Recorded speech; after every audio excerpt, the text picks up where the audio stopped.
மனுஷனுக்கு எப்ப அறிவு தோன்ற ஆரம்பிச்சதோ, அப்பவே அறிவியலும் வளர ஆரம்பிச்சுருச்சுங்க.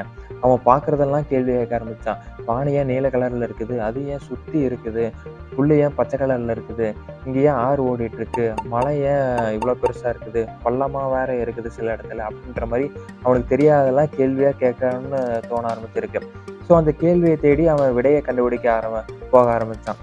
ஸோ இப்படி அந்த கேள்விக்கு விடை கண்டுபிடிக்கணும் அப்படின்றது அவனுக்கு தோணுச்சு பார்த்தீங்களா? அதுதான் கியூரியாசிட்டி. சயின்ஸுக்கு வந்து அந்த கியூரியாசிட்டி ஆர்வங்கிறது தான் ரொம்ப ரொம்ப முக்கியம். அந்த ஆர்வம் இருந்தா தான் எவ்வளோ பெரிய சயின்ஸா இருந்தாலுமே நம்ம ஈஸியா புரிஞ்சுக்க முடியும். எந்த ஒரு விஷயமா இருந்தாலுமே ஒரு ஆர்வத்தோட பண்ணா அது சீக்கிரமே சக்சஸ் ஆகும். ஸோ அதே மாரி தான் இந்த கேள்விகள அவன் ஆர்வத்தோட அந்த பதில தேட ஆரம்பிச்சான். அப்படிதான் இப்ப நீங்க பார்க்குற எல்லாத்தையுமே ஒண்ணொன்னா கண்டுபிடிச்சு, இப்போ மாடர்ன் சயின்ஸ் அப்படிங்கிறது வந்து நிக்குது. சயின்ஸ் அப்படிங்கிறது எங்க உருவாச்சுன்னா, லாட்டின்ல சயின்டியா அப்படின்ற ஒரு வேர்ட்ல இருந்து தான் இந்த சயின்ஸ் உருவாச்சு. சயின்டியா அப்படின்னா நாலேட்ஜ் அறிவு இல்லைன்னா அறிந்துகொள் அப்படின்றதுக்கான அர்த்தம். அதே மாரி தமிழ்ல அறிவியல், அறிவு பிளஸ் இயல், அறிவு பற்றிய படிக்கிற ஒரு இயல் அப்படின்றதுக்கான அர்த்தம். இந்த சயின்ஸ்லயே மொத்தம் 3 பிரான்ச்சஸ் இருக்குதுங்க. ஒண்ணு நேச்சுரல் சயின்ஸு, சோசியல் சயின்ஸு, இன்னொன்னு ஃபார்மல் சயின்ஸு. இந்த நேச்சுரல் சயின்ஸ்ல 3 விதமா ஒண்ணு இருக்கு. ஒண்ணு பிசிக்கல் சயின்ஸு, பிசிக்ஸு, கெமிஸ்ட்ரி இத பத்தி படிக்கிறது. இன்னொன்னு லைஃப் சயின்ஸு, உயிர பத்தி படிக்கிறது. அதாவது பயாலஜி, பாட்னி, ஜூவாலஜி இந்த சப்ஜெக்ட்லாம். நெக்ஸ்ட்டு எர்த் சயின்ஸ் அப்படின்னு சொல்லிட்டு இந்த பூமிய பத்தி படிக்கிறது. அதாவது ஜியாலஜி, மெட்ரோலஜி, ஹைட்ரோலஜி இந்த பூமி எப்படி இயங்குது, எப்படி சூறாவளி இதெல்லாம் வருதுல்ல, இயற்கை பேரிடர் இதெல்லாம். நெக்ஸ்ட்டு சோசியல் சயின்ஸு, அதாவது மனுஷங்கள பத்தி படிக்கிறது, சொசைட்டிய பத்தி படிக்கிறது, எக்கனாமிக்ஸு இந்த பொலிட்டிக்கல் எப்படி இயங்குது, இந்த வேர்ல்டு எப்படி இயங்குது அத பத்தி படிக்கிறது.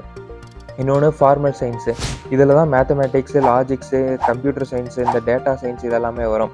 ஸோ இந்த ஃபார்மல் சயின்ஸ் தான் ஒரு சயின்ஸுக்கே ஒரு அடிப்படைன்னே சொல்லலாம். ஏன்னா இப்போ வந்து பிசிக்ஸ் ஆகட்டும், கெமிஸ்ட்ரி ஆகட்டும் இது எல்லாத்துக்குமே ஒரு அடிப்படை தேவைங்கிறது ஒண்ணு மேத்ஸ் தான். அந்த மேத்ஸ் இல்லைன்னா இந்த பிசிக்ஸ், கெமிஸ்ட்ரி வச்சு நெறைய ஈக்குவேஷன் இதெல்லாம் சால்வ் பண்ணி நெறைய விஷயத்த கண்டுபிடிச்சிருக்கவே முடியாது.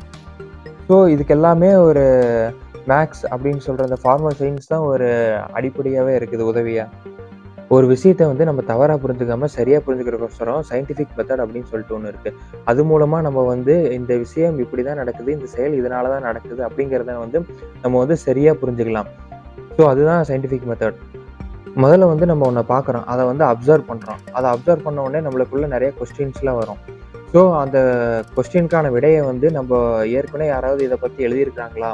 அப்படின்றத பத்தி நம்ம சர்ச் பண்ண ஆரம்பிக்கிறோம். எங்கெங்க இதுக்கான விடையெல்லாம் இருக்குதோ, அங்க எல்லாத்தையும் பத்தி சர்ச் பண்ணி நம்ம ஒண்ணு டேட்டாவா நம்ம ஒண்ணு எடுத்து வச்சுக்கிறோம். அதுக்கப்புறம் நம்மளே ஒரு ஹைப்போதீசிஸ்க்கு வரோம். ஸோ இது வந்து இப்படிதான் இயங்குது போல அப்படின்னு சொல்லி நம்மளே ஒரு ஹைப்போதீசிஸ்க்கு வந்து வரோம். ஸோ நம்ப வச்சிருக்கிற ஒரு ஹைப்போதீசிஸ் இருக்குல்ல, அத வந்து எக்ஸ்பெரிமெண்ட்டா பண்ணி பார்க்குறோம். அந்த எக்ஸ்பெரிமெண்ட்ல கிடைச்ச ரிசல்ட்ஸ் அண்ட் டேட்டா இது எல்லாத்தையுமே வச்சு அனலைஸ் பண்ணி பார்த்து, நம்ம ஒரு கன்க்ளூஷனுக்கு வரோம். ஓ! இது வந்து இப்படிதான் இயங்குதா அப்படின்ற மாரி. சப்போஸ் நம்ம வந்து எக்ஸ்பெரிமெண்ட் பண்ணது தப்பா இருந்தா, ரிசல்ட் வந்து வேற மாரி வந்ததுன்னா, மறுபடியும் நம்ப எங்க இருந்து மிஸ்டேக் பண்ணோம் அப்படின்னு ஸ்டார்ட்டிங்ல இருந்து ஸ்டெப் பை ஸ்டெப்பா எங்க மிஸ்டேக் பண்ணணும்னு மறுபடியும் அ அனலைஸ் பண்ணி, அதுக்கப்புறம் எங்க மிஸ்டேக் ஆயிருக்குதோ அந்த ஸ்டெப்ப மாத்தி மறுபடியும் ரிப்பீட் எக்ஸ்பெரிமெண்ட் பண்றோம். மறுபடியும் அந்த ரிசல்ட் அண்ட் டேட்டாவ அனலைஸ் பண்ணி, மறுபடியும் இந்த தாட்டி ரிசல்ட் கரெக்ட்டா வந்ததுன்னா, அதுக்கான கன்க்ளூஷனுக்கு வந்து நம்ம ஒரு ரிசர்ச் பண்ணோம்ல, அது ஒரு ரிப்போர்ட்டா சப்மிட் பண்றோம். ஸோ இப்படி தான் இந்த சயின்டிஃபிக் மெத்தட் மூலியமா நம்ம ஒரு தெரியாத விஷயத்த கரெக்ட்டா, ப்ராப்பரா இப்படி தான் புரிஞ்சுக்கிறோம். இப்படி தான் சரியா இயங்குது அப்படின்ற மாரி தவறே இல்லாம கரெக்ட்டா புரிஞ்சுக்கிறோம். ஸோ அறிவியல பொறுத்தவரைக்கும் நம்ம கேள்வி கேட்க கேட்க தான் அறிவியலும் வளரும், நம்ம நாலேட்ஜும் பெருகும்.